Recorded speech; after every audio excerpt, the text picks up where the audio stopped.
नमस्कार दर्शकों, मैं उपेंद्र और आज की ग्रैंड मुलाकात बहुत खास होने जा रही है क्योंकि आज हमारे साथ कमांडर संदीप मुरारकर जी मौजूद हैं। मुरारकर जी के बारे में हम जानेंगे बहुत सारी बातें, लेकिन दर्शकों मैं आपसे बताऊं कि आज जिस मुद्दे पर हम चर्चा करने जा रहे हैं वो है अग्निपथ योजना। इस योजना को लेकर के देश भर में, खासतौर पर हमारे ज़िले में संशय की स्थिति बनी हुई है। इसी मुद्दे पर हम चर्चा करेंगे और एक समझ विकसित करने की कोशिश करेंगे कि योजना वास्तव में क्या है। मुरारकर साहब, बहुत बहुत स्वागत है। थैंक यू, बहुत बहुत धन्यवाद। ये हमारे साथ पहली मुलाकात है आपकी और जाहिर है पहली मुलाकात में हम आपके बारे में जानना चाहेंगे और ख़ासतौर पर हमारे जो दर्शक हैं वो भी आप जानना चाहते हैं आपके बारे में, और एक कोशिश करते हैं कि अग्निपथ के बारे में हम अधिक से अधिक मालूमात हासिल कर सकें आपसे। तो आप मूलतः कहाँ के रहने वाले हैं? ये मेरा नाम कमांडर संदीप मुरारकर है। मैं एक रिटायर्ड नेवल ऑफिसर हूँ। मैंने 14 साल नेवी में ऑफिसर के पोस्ट पे सर्विस की और 2019 में रिटायर्ड होने के बाद मैं छत्तीसगढ़ में सेटल्ड हुआ। अच्छा। मैं बिलासपुर का रहने वाला हूँ। अच्छा। मतलब मैं भी छत्तीसगढ़िया ही हूँ। अच्छा। और अभी मेरी पोस्टिंग बस्तर में हुई है लास्ट ईयर। यहाँ पे एक मिलिट्री हॉस्पिटल है, वहाँ पे मैं पोस्टेड हूँ अभी। अच्छा, तो ये मिलिट्री हॉस्पिटल जो हम ECH के नाम से जानते हैं, अच्छा वो मिलिट्री हॉस्पिटल है, राइट। तो चलिए अब सवाल को थोड़ा सा मोड़ते हैं और बात करते हैं उस योजना के बारे में जो सरकार की है, बड़ी महती योजना हम कहें, अग्निपथ। तो ये है क्या, अग्निपथ योजना क्या है और किस तरह से ये आम आदमी इसे समझे? पहले जो भर्ती होती थी तीनों सेनाओं में, जवानों की भर्ती अलग होती थी, अफसर की भर्ती अलग होती थी। जवानों की भर्ती अब अग्निपथ नाम दिया गया है, जो अग्निपथ नाम से चालू होगी, और जो भर्ती होंगे उनको हम अग्निवीर कहते हैं। तो अब तीनों सेनाओं में ये भर्ती इसी योजना के तहत होगी। तो अग्निपथ अगर मैं बोलूं तो योजना का नाम है। अच्छा। तीनों सेनाओं में भर्ती के लिए, जवानों के पोस्ट के लिए, और अग्निवीर उन जवान जो भर्ती होंगे उनको बोला जाएगा। तो अभी जैसे भारतीय नौसेना का और वायुसेना का और थल सेना तीनों का भर्ती चालू है। अच्छा अच्छा।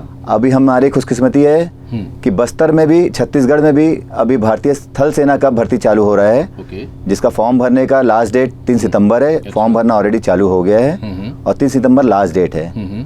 और भर्ती रैली जो थल सेना की होगी वो रायपुर में होगी, 13 नवंबर से 22 नवंबर के बीच होगी। तो ये हमारे लिए बहुत खुशकिस्मती, हमारे लिए अच्छी चीज़ है कि हमारे छत्तीसगढ़ में भर्ती हो रही है थल सेना की अग्निवीरों के लिए। ओके, तो इसमें नियम क्या क्या होंगे सर? इसके नियम सबसे पहले तो ये होते हैं कि उम्र। तो मैं बताना चाहूँगा, कोई भी बच्चा जो 17.5 साल से 23 साल के बीच का है वो इसमें भर्ती ले सकता है। अच्छा। और ये एज कैलकुलेट होगी 31 अक्टूबर 2022 में। ओके। तो तब तक अगर कोई बच्चा 17.5 साल से 23 साल के बीच में है तो वो इसके लिए भर सकता है। अच्छा। ये मैं जो बता रहा हूँ अभी पुरुषों के लिए बता रहा हूँ, लड़कों के लिए बता रहा हूँ। महिलाओं के लिए भी अभी निकली है भर्ती, सेम एज क्राइटेरिया है। पर सेना में महिलाएं अभी जवानों की पोस्ट में पिछले 3-4 साल से ही जाना स्टार्ट की हैं। दरअसल मेरा अगला प्रश्न वही था कि ये महिलाओं के लिए भी है क्या? जी। तो मैं इसलिए महिलाओं के लिए सिर्फ एक ही भर्ती में, जैसे भर्ती अलग अलग भी होती है, जैसे हम इंजीनियरिंग करते हैं या कोई पढ़ाई करते हैं तो हम लेते हैं कि कंप्यूटर साइंस, इलेक्ट्रिकल, तो वैसे ही हमारे सेना में भी अलग अलग ब्रांच होती हैं। तो जो महिलाओं के लिए निकला है वो मिलिट्री पुलिस ब्रांच के लिए निकला है बस। तो महिलाएं अभी जवान की पोस्ट में सिर्फ मिलिट्री पुलिस में जा सकती हैं, ऑफिसर की पोस्ट में तो बहुत सारी। तो मिलिट्री पुलिस के लिए भी निकला हुआ है, उसके लिए भी मैं महिलाओं से रिक्वेस्ट करूंगा कि जो 17.5 साल से 23 साल के बीच में हैं वो फॉर्म भरें। उनकी फॉर्म भरने की लास्ट डेट 7 सितंबर है। अच्छा। और एज क्राइटेरिया वही है। तो अगला मैं बताऊंगा कि इसमें पढ़ाई क्या चाहिए इसके लिए। तो अलग अलग एंट्री के लिए अलग अलग पढ़ाई है। तो मिनिमम न्यूनतम पढ़ाई जो है 8वीं पास। अच्छा। तो कोई भी युवक अगर 8वीं पास है तो वो इसके लिए भर सकता है, और 8वीं पास, 10वीं पास और 12वीं पास। तो ये 8वीं पास के ऊपर कोई भी बच्चा पास है वो इसके लिए ज़रूर भरें और वो एलिजिबल है इसके लिए। अच्छा। उम्र 17.5 से 23 साल और हाइट चाहिए पुरुषों के लिए 168 सेंटीमीटर और महिलाओं के लिए 162 सेंटीमीटर। ये हाइट का हो गया। वजन भी चाहिए होता है पुरुषों के लिए जो कि 50 kg के आसपास होना चाहिए उनका वजन भर्ती के समय। तो ये इनके नियम और मापदंड हो गए। अच्छा। भर्ती के लिए। अच्छा, इसमें हर योजना में कुछ ना कुछ फायदे और कुछ ना कुछ नुकसान होते हैं। तो आपकी नज़र में अग्निपथ योजना में क्या फायदे हैं, क्या नुकसान है? अग्निपथ योजना में जो भर्ती होती है वो 4 साल के लिए होगी। 4 साल बाद जिनका भी परफॉर्मेंस अच्छा रहेगा उनमें से 25% लोग को परमानेंट कमीशन दिया जाएगा, जो आगे जो हम बोलते हैं कि 60 साल की उम्र तक कर सकते हैं। अच्छा। 58 ईयर्स तक कर सकते हैं, जो हमारा अभी नॉर्मल है वो होगा। बाकी 75% लोग 4 साल के बाद रिटायर हो जाएंगे। अच्छा। अब इसमें फ़ायदे ये हैं कि एक तो युवाओं को नौकरी मिलेगी, बिल्कुल। दूसरा ये है कि इसमें आपको 4 साल बाद रिटायरमेंट के बाद और भी कुछ करने का मौका, और आगे पढ़ाई करना है, जॉब करना है, अपना कुछ बिजनेस खोलना है तो आप कर सकते हैं। आपको रिटायरमेंट टाइम पे एक रिटायरमेंट अमाउंट मिलेगा जो कि लगभग 11 लाख प्लस इंटरेस्ट मिला के 12 से 13 लाख के बीच एक अच्छी राशि मिलेगी आपको रिटायरमेंट के बाद। दूसरा, कोई भी 8वीं पास या 10वीं पास अगर इसमें जाता है तो उसको 4 साल बाद 12th पास की सर्टिफिकेट भी मिलेगा उसको। तो उसके पास एक 12वीं की पास की सर्टिफिकेट भी होगा जो कि उसको बाहर काम आएगा, कहीं जॉब अप्लाई करने के लिए या कुछ करने के लिए। तीसरी बात, आर्मी उनको एक स्किल सर्टिफिकेट भी देगी जो कि उसमें लिखा रहेगा कि इन्होंने आर्मी में सेवा की है 4 साल और इन्होंने ये काम किया है, और स्किल सर्टिफिकेट किसी भी जॉब का अप्लाई करने के बाद वो करने के लिए वो स्किल सर्टिफिकेट उनको बहुत मदद करेगा और बहुत वैल्यू है इसकी। तो ये इसके फ़ायदे हैं। और फ़ायदे हैं कि जब भी वो रहेंगे जॉब में 4 साल तो उनको छुट्टी मिलेगी और सिक लीव मिलेगी, 30 दिन की साल में छुट्टी मिलेगी जो कि पेड लीव होगी। उस छुट्टी में पैसा नहीं कटेगा उनका। उनका इंश्योरेंस होगा 48 लाख रुपीज़ का। जब 4 साल हैं वो, उनका इंश्योरेंस होगा। खुदा ना खास्ता या भगवान ना करे कुछ ऐसा हो जाता है तो दुर्घटना हो जाती है, सही बात, तो उनको एक इंश्योरेंस मिलेगा। और इनको जो ट्रेनिंग मिलेगी वो फ्री ऑफ कॉस्ट, रहना फ्री ऑफ कॉस्ट। 4 साल के दौरान उनको जो कैंटीन फैसिलिटी है, मेडिकल फैसिलिटी है, वो 4 साल के दौरान उनको फ्री मिलेगी। तो ये इनके कुछ फ़ायदे हैं। और पेमेंट तो मिलेगा, अच्छा खासा पेमेंट, सैलरी जैसे उनकी है। हाँ, अगला प्रश्न मेरा वही था कि इनका मासिक वेतन कितना बैठता है? इनका मासिक वेतन जो फर्स्ट ईयर के लिए है वो 30,000 है। अच्छा। सेकेंड ईयर के लिए 33,000 पर मंथ। थर्ड ईयर के लिए जो है 36,500 पर मंथ। अच्छा। एंड फाइनल ईयर में 40,000 के आसपास हर महीने इनको मिलेगा। बिल्कुल, ये तो बहुत अच्छी बात आपने बताई मुरारकर साहब कि अग्नि पथ योजना में बहुत सारी संभावनाएं हैं युवाओं के लिए, खासतौर पर वो की जो ट्रेनिंग प्राप्त करेंगे इस दौरान, वो काफ़ी अहम होगा उनके जीवन बनाने में। इसमें मैं एक अगला प्रश्न कहना चाहता हूँ आपसे कि जिला प्रशासन को आप क्या कहना चाहते हैं इस संबंध में, इस दिशा में क्या उम्मीद रखते हैं?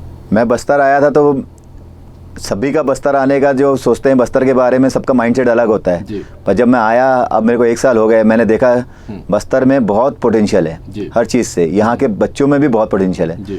जो पिछले डिस्ट्रिक्ट कलेक्टर थे श्री रजत जी, मैं उनका धन्यवाद दूंगा कि उन्होंने मेरे को आर्मी भर्ती के लिए इन्वॉल्व किया। हमने मिल के बहुत हर ब्लॉक में घूमे हमने, और हमने 15,000 बच्चों के फॉर्म रेडी कर लिए थे। 15,000 बच्चे रेडी थे आर्मी भर्ती के लिए। पर अब नई योजना आ गई अग्नि पथ, और अब जाके ये मेटलाइज हुआ है कि छत्तीसगढ़ में पिछले 2-3 साल से भर्ती हुई नहीं थी, कोरोना और उसके बाद ये सब, अब बच्चों को मौका मिला है। और इस साल खास करके 2 साल एज रिलैक्सेशन दिया गया है। अदरवाइज उम्र का जो क्राइटेरिया होता है 17.5 साल से 21 साल होता है, पर इस साल कोरोना काल में जो लॉस हुआ है उसके लिए उनको 2 साल अधिक दी गई है, 23 साल कर दी गई है। तो पिछले साल डिस्ट्रिक्ट कलेक्टर ने काफ़ी इसमें इंटरेस्ट लेके किया था। अभी भी जो डिस्ट्रिक्ट एजुकेशन ऑफिसर हैं, ब्लॉक एजुकेशन ऑफिसर हैं, काफ़ी वो करते रहते हैं। अभी मेरी प्रेजेंट शासन से रिक्वेस्ट रहेगी, जो प्रेजेंट डिस्ट्रिक्ट कलेक्टर आए हैं उनसे, और अपने एम्प्लॉयमेंट ऑफिसर से भी, एजुकेशन ऑफिसर से, कि बस्तर में पोटेंशियल बहुत है, बच्चों में करने की वो है, पर उनको गाइडेंस नहीं है। बिल्कुल, उनमें कर सकते हैं वो, नंगे पांव दौड़ते हैं, शारीरिक मजबूती है, बहुत कुछ उनमें। तो मेरी एक ही है कि आप लोग कृपया करके जितनी ज़्यादा इसके स्कीम के बारे में जितना ज़्यादा बता सकें बच्चों को, जितना ज़्यादा पहुंचा सकें गांव में, ताकि बच्चे कम से कम फॉर्म भरें, तैयारी करें। और हमें अच्छा बस्तर का तरक्की 2 चीज़ों से हो सकता है, अच्छी पढ़ाई और नौकरी। तो ये अच्छा मौका है यहाँ के बच्चों के लिए। तो मेरा प्रशासन से एक निवेदन रहेगा कि थोड़ा सा बच्चों को स्कूल, कॉलेजेस, गांव में जाके हम इनके स्कीम के बारे में बताएं और गाइड करें उनको।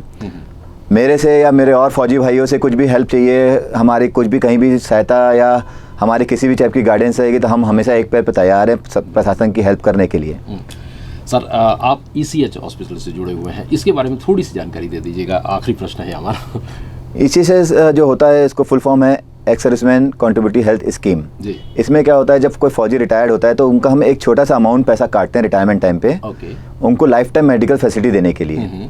और जैसे यहाँ पे हमारा कोई सर्विस हॉस्पिटल ऐसे बड़ा नहीं है, तो जो भी फौजी रिटायर्ड होके यहाँ के 6 डिस्ट्रिक्ट में आता है, सेटल्ड होता है, उनको और उनके परिवार वालों को किसी भी टाइप की मेडिकल फैसिलिटी की ज़रूरत पड़ती है तो वो हमारे ECH में आते हैं, मिलिट्री हॉस्पिटल में आते हैं, और उनको फ्री ऑफ कॉस्ट डॉक्टर को दिखाना, कुछ लैब टेस्ट करना है या कुछ मेडिसिन चाहिए तो उनको फ्री ऑफ कॉस्ट यहाँ से मिलता है, उनको और उनके परिवार वालों को। अच्छा। तो ये 6 डिस्ट्रिक्ट का हेडक्वार्टर मतलब जो मिलिट्री हॉस्पिटल है वो अपने जगदलपुर में है। अच्छा, ये बहुत अच्छी बात है हमारे जगदलपुर के लिए, खासतौर पर बस्तर ज़िले के लिए।